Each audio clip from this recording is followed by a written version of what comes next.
오늘 하나님께서 우리에게 주시는 말씀 욥기 13장 20절부터 28절까지 말씀입니다. 욥기 13장 20절부터 28절까지 말씀 우리가 함께 읽습니다. 오직 내게 이 두 가지 일을 행하지 마옵소서. 그리하시면 내가 주의 얼굴을 피하여 숨지 아니하오리니 곧 주의 손을 내게 대지 마시오며 주의 위엄으로 나를 두렵게 하지 마실 것이니이다. 그리하시고 주는 나를 부르소서. 내가 대답하리이다. 혹 내가 말씀하게 하옵시고 주는 내게 대답하옵소서. 나의 죄악이 얼마나 많으니까 나의 허물과 죄를 내게 알게 하옵소서. 주께서 어찌하여 얼굴을 가리시고 나를 주의 원수로 여기시나이까. 주께서 어찌하여 날리는 낙엽을 놀라게 하시며 마른 건물을 뒤쫓으시나이까. 주께서 나를 대적하사 괴로운 일들을 기록하시며 내가 젊었을 때 지은 죄를 내가 받게 하시오며 내 발을 착고에 채우시며 나의 모든 길을 살피사 내 발자취를 점검하시나이다. 나는 썩은 물건의 낡아짐 같으며 좀 먹은 의복 같으니이다.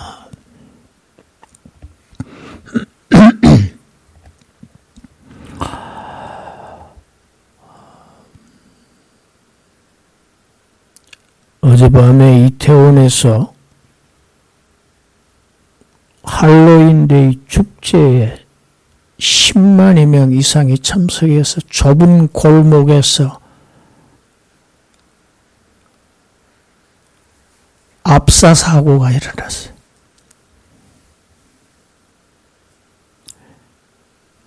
혼자 자기 힘으로는 어떻게 할 수가 없어요. 그 밀려가거나 갈 수밖에 없이 사람이 꽉 좁은 복 4m도 안 되는 좁은 골목에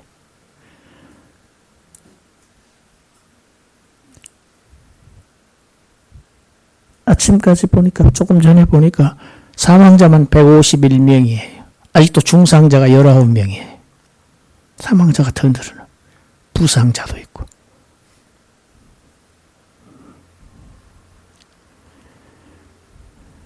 왜 얼굴에다가 마귀의 얼굴을 가면을 쓰고 악마의 가면을 쓰고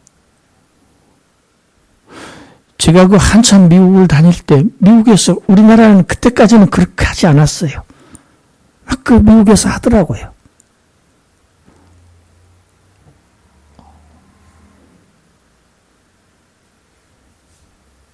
여러분 우리 주님의 자녀들, 청년들은 그런 축제에 가지 마세요.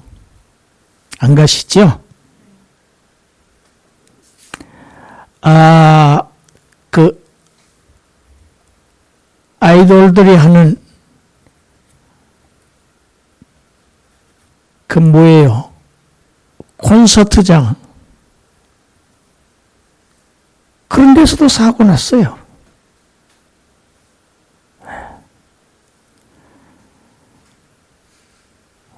참 비참한 일이에요.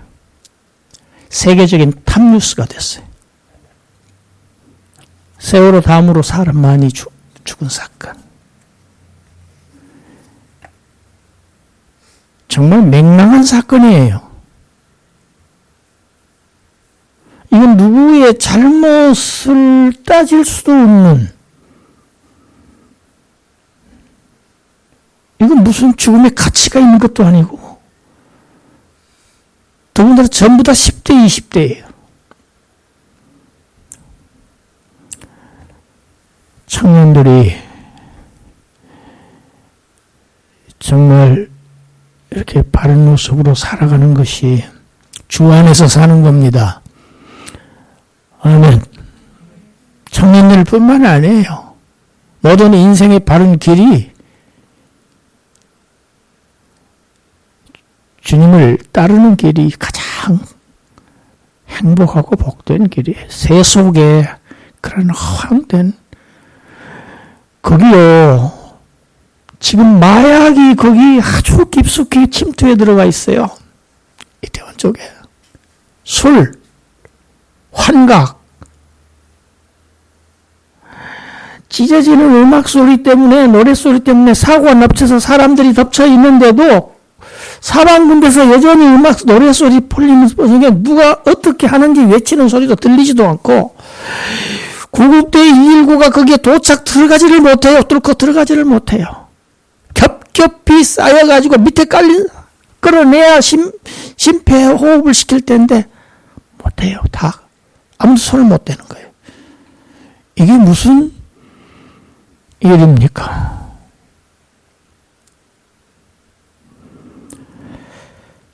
참 황당한 일이죠.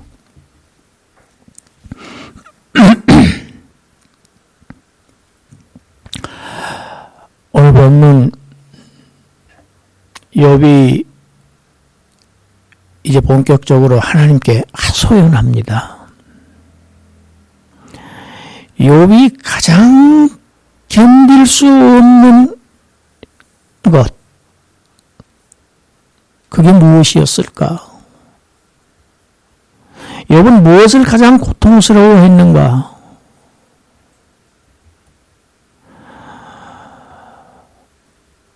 생각해보면 자신의 몸에 있는 이 심각한 질병 때문에 오는 고통이라고 생각하기 쉽습니다. 그런데 그게 아닙니다. 욥기를 보면 욥이 진정으로 고통스러워했던 건 그게 아니에요. 믿었던 친구들의 그 비난이 아니에요. 하나님의 침묵이었습니다. 내가 이 고통 가운데 있는데도 하나님은 왜 아무 말씀도 안 하시는가? 가장 괴로운 게, 가장 힘든 게 욥은 지금 이겁니다. 하나님은 왜 나를 버리시지 않았는가? 지금 이런 참담한 생각까지 욥은 하고 있는 거예요.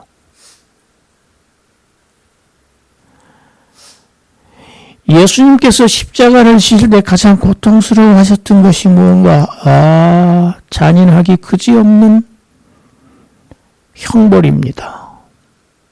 예수님이 그것을 고통스러워하셨는가? 그것 때문에 겟세마네에서 밤을 새워서 땀을 흘리시기까지, 땀에 피가 섞여 나오기까지 기도를 하셨던가? 아닙니다.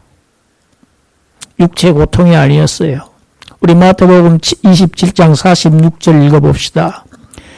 제9시쯤에 예수께서 크게 소리질러 이르시되 엘리 엘리 라마 사박다니 하시니 이는 곧 나의 하나님 어찌하여 나를 버리셨나이까 하는 뜻이라. 예수님이 고통스러워하셨던 지점은 바로 이겁니다. 하나님 왜 나를 버리십니까? 여러분, 가장 비참한 것이 하나님으로부터 버림받는 겁니다. 사람에게 버림받는 게 아니에요. 하나님에게 버림받는 거예요. 하나님이 모른 채 하시는 거예요.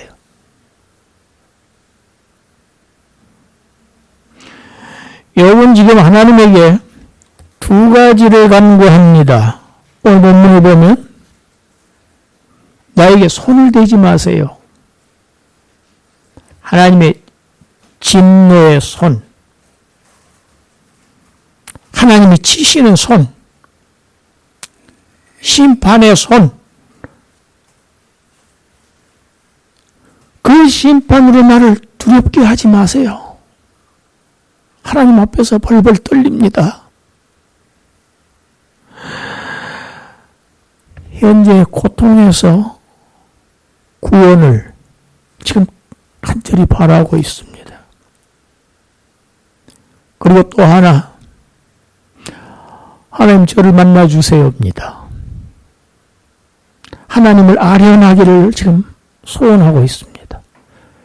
제가 하나님을 배웠고 할 일이 있습니다. 하나님께 내 통사정을, 지금 말씀을 하겠어요? 저는 말하겠어요?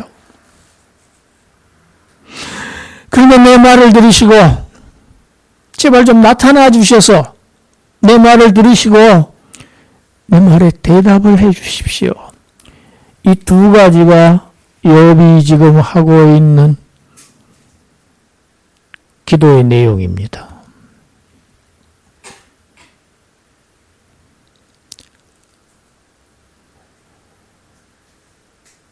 내 죄가 과연 그렇게 많습니까?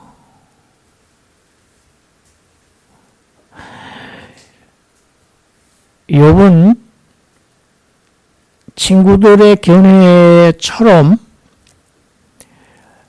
자신의 고통이 죄와 인과관계가 어느 정도는 있다고 인정을 하고 있는 것 같아요. 그러나 내 죄가 이런 정도로 내가 고통을 받을, 하나님으로부터 매를 맞을 그런 정도는 저는 아니었습니다. 그렇게 살지는 않았습니다. 가끔 우리 TV 청문회에서 그렇게 대답하는 분들이 있어요. 저는 그렇게 살아오지 않았습니다. 이런 사람들이 있어요. 그렇게까지는 살지 않았습니다.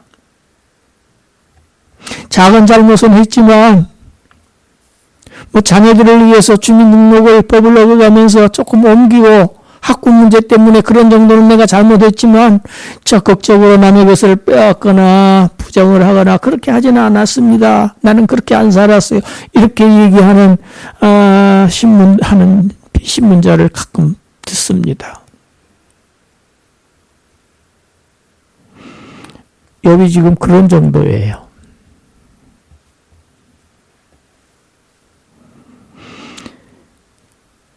내가 이렇게까지 고통을 당해야 한다면, 내가 이렇게 벌을 받아야 한다고 하면 내 혐의가 밝혀져야 되지 않겠습니까? 내 죄가 어느 정도인지 제가 알도록 해 주십시오.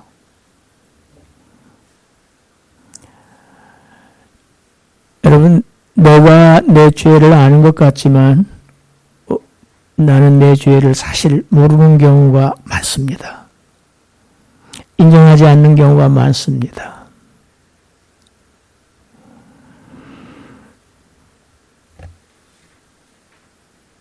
그런데 왜 하나님은 내게 얼굴을 가리시고 나타나시지도 않는 겁니까?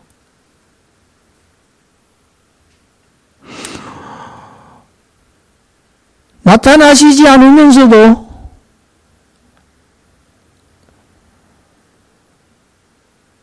떨어져서 바람에 날려 굴러가는 낙엽과도 같고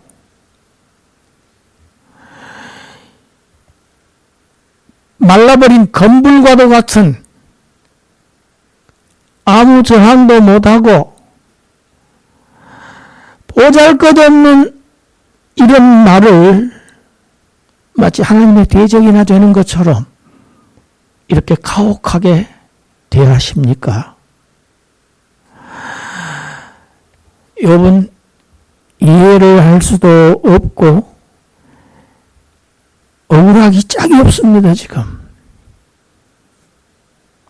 그래서 하나님 앞에 좀 하나님을 직접 배웁고 대면해서 그에게 통사정을 하고 하소연을 하고 싶은 거예요, 지금.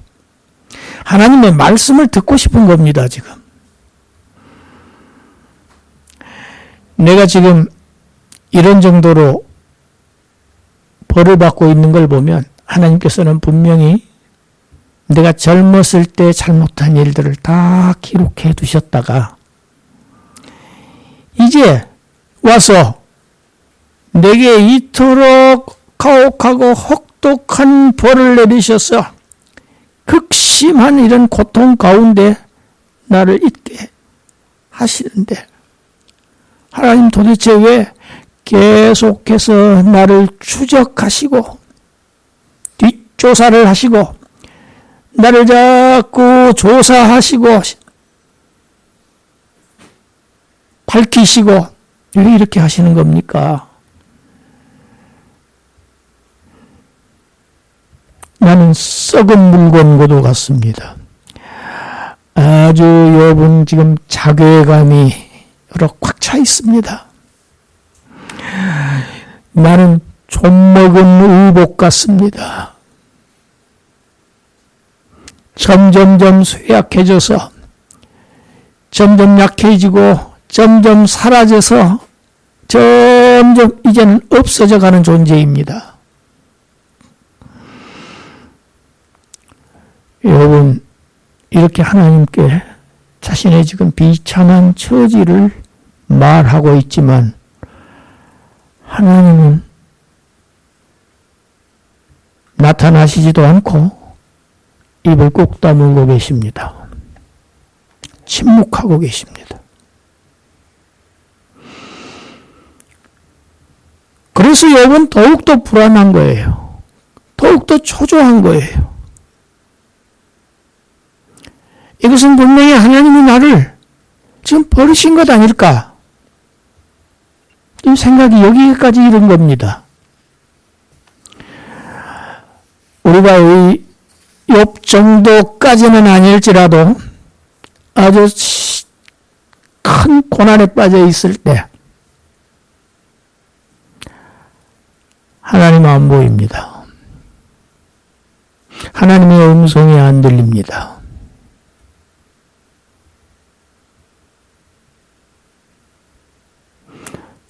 이럴 때 우리는 하나님이 도대체 계시는 거야? 하나님은 왜 안 보이시는 거지? 하나님은 나를 외면하시는가? 나를 안 보시는가? 아니면 못 보시는 건가?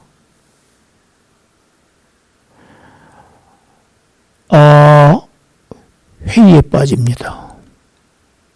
하나님에 대한 신앙이 흔들릴 때가 있습니다. 하나님의 백성들이 이방 땅에 가서 애굽 땅에서 이방 민족을 오랜 기간 400년 동안이나 섬겼습니다.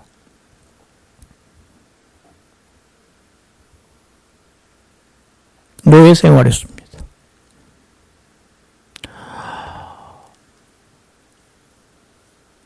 인구가 기하급수적으로 불어나요. 바로가 불안했습니다. 이스라엘 민족이 너무 커지는 게 불안한 거예요. 적당한 원하는 사이즈가 있는데 그보다 더 커지는 겁니다. 급속도로 인구가 팽창합니다. 그래서 내놓은 정책이 뭡니까? 그들의 노동을 더욱더 힘들게 시키는 겁니다. 아주 힘들어지게 합니다.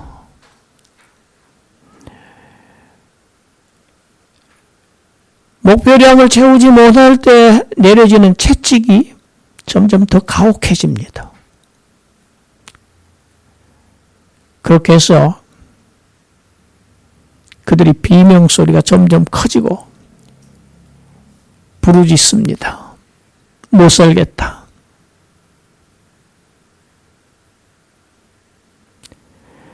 그들이 아주 절망적인 수준에 이르렀을 때 하나님께서 하나님의 종 모세를 부르시고 그 모세에게 하나님의 말씀이 임합니다. 절망 가운데 처해 있을 때 하나님의 말씀이 임해요. 구원의 말씀이 임해요. 그 말씀이 출애굽기에 기록되어 있습니다. 우리 출애굽기 3장 7절 8절 읽어보겠습니다.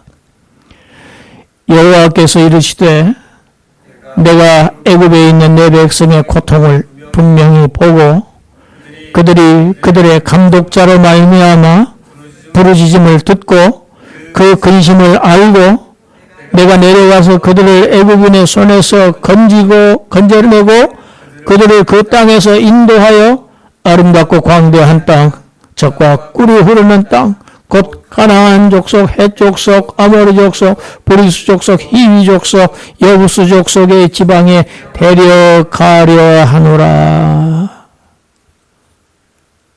하나님은 자기 백성의 고통을 분명히 보고 계신다.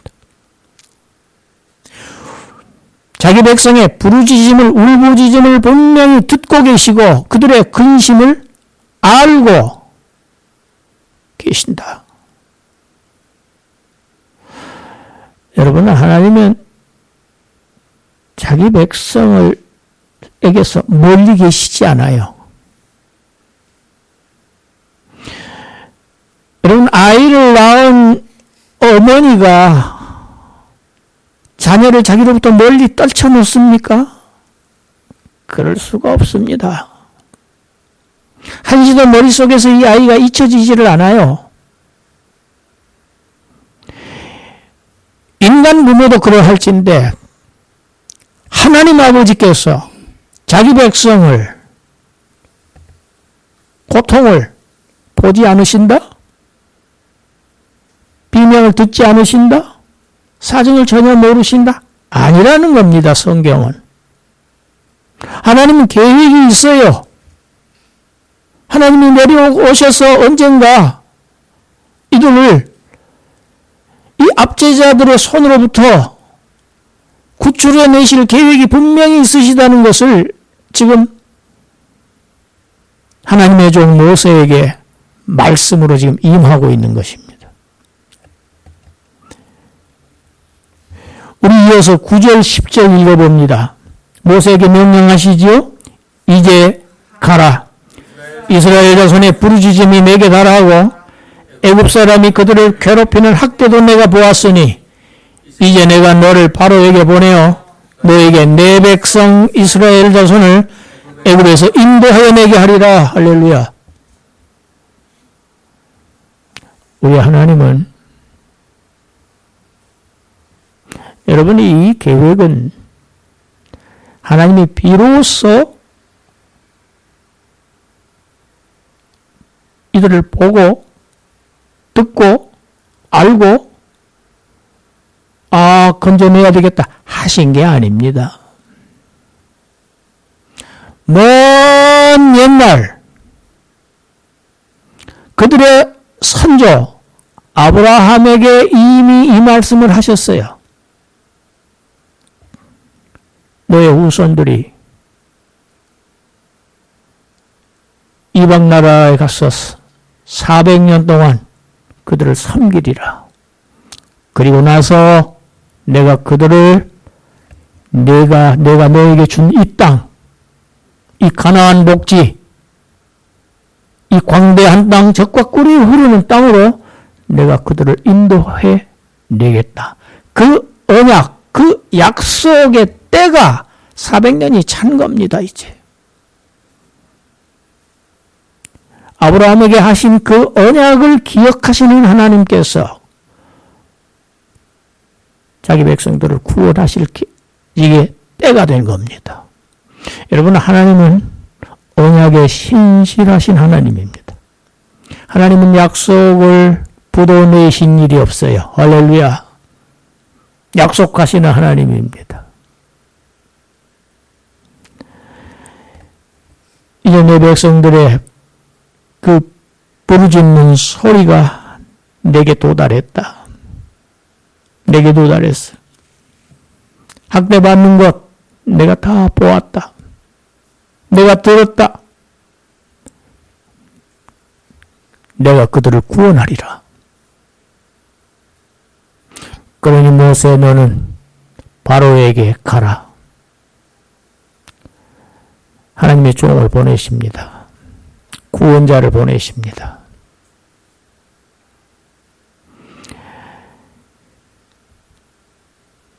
이스라엘 민족이 나중에 후에 로마의 압제하에서 시달립니다. 고통받습니다. 그때 이스라엘 민족들 제2의 모세를 기다렸습니다. 구원자.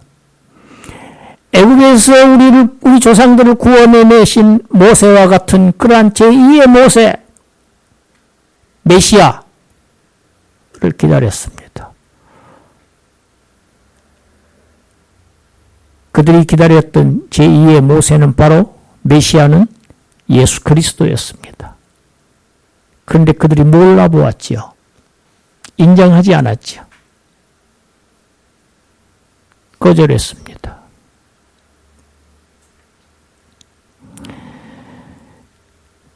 우리 시편 139편을 읽어보겠습니다. 1절 읽습니다. 여호와여, 주께서 나를 살펴보셨으므로 나를 아시나이다.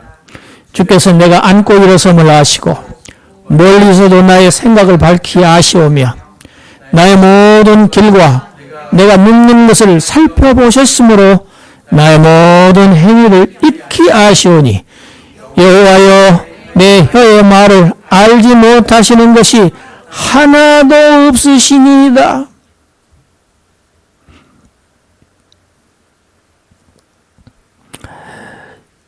친구는 모를 수 있습니다. 사람은 모를 수 있습니다. 나도 모를 수 있습니다. 그러나 나를 나보다 더 잘 아시는 분이 계세요. 나를 지으신 하나님입니다. 나를 나보다 더 잘 아시는 것이 하나님이에요. 그 하나님은 내가 앉고 일어서는 것, 눕는 것, 일거수일투족을 다 보시고 다 알고 계신다.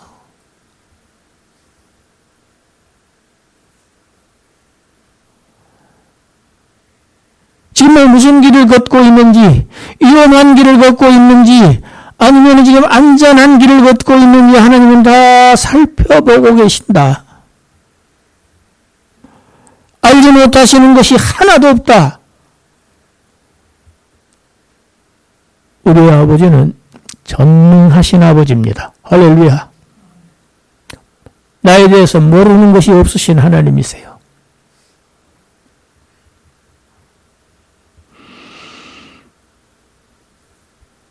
그 하나님께서 항상 나를 살피고 계신다.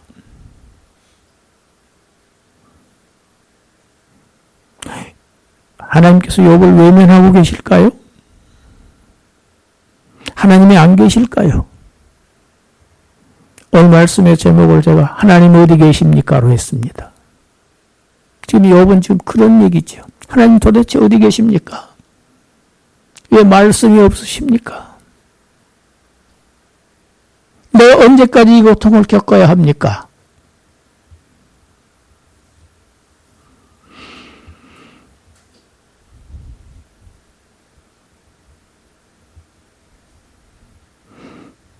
우리는 모두 다, 하나님의 백성들은 모두 다 하나님 앞에서 사는 자들입니다.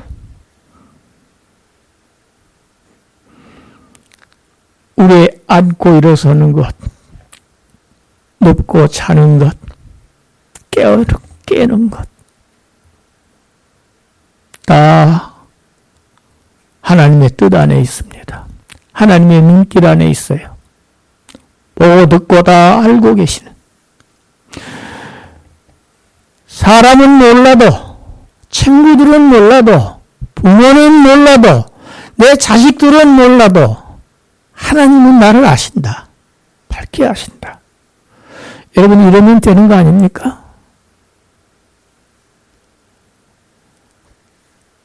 사람에게 너무 알아달라고 하면 그 사람도요, 사람이에요. 사람일 뿐이에요. 연약한 인간일 뿐이에요. 그러나 진정한 나의 아버지, 전능하신 하나님께서, 창조주 하나님께서, 나의 아버지께서 나를 살피시고 보고 듣고 다 알고 계신다. 모든 고통 다 알고 계셔.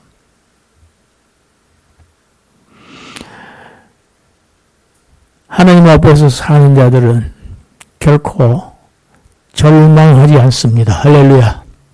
좌절하지 않습니다. 왜?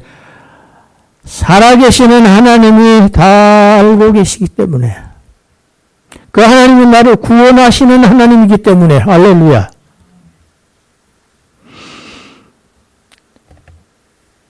나는 하나님 앞에서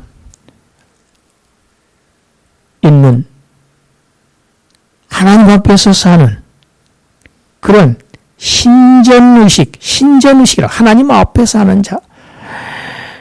이걸 라틴어로는 코람데오라고 합니다. 하나님 앞에. 이 의식, 이 믿음, 평상시에 항상 가지고 있는 것이 중요합니다.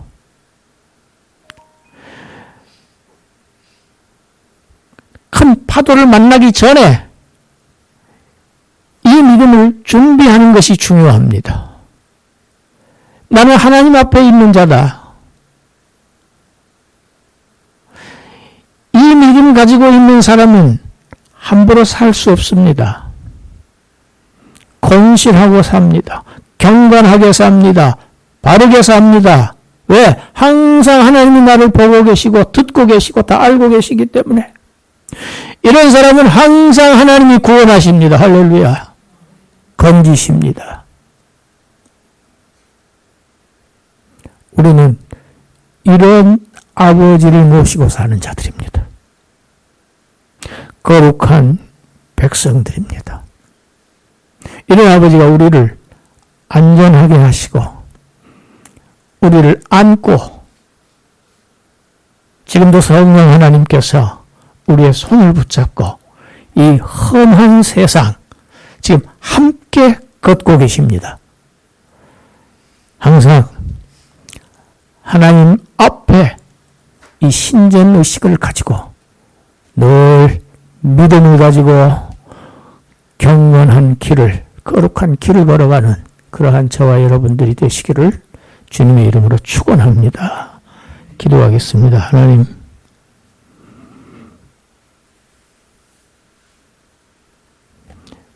잠깐 지나가는 나그네 이 세상, 영원한 본향에서 우리가 받을 영광에 비하면 이 땅에서 우리가 잠시 겪는 고난, 비교할 수 없이 경하다고 하셨습니다. 가볍다고 하셨습니다.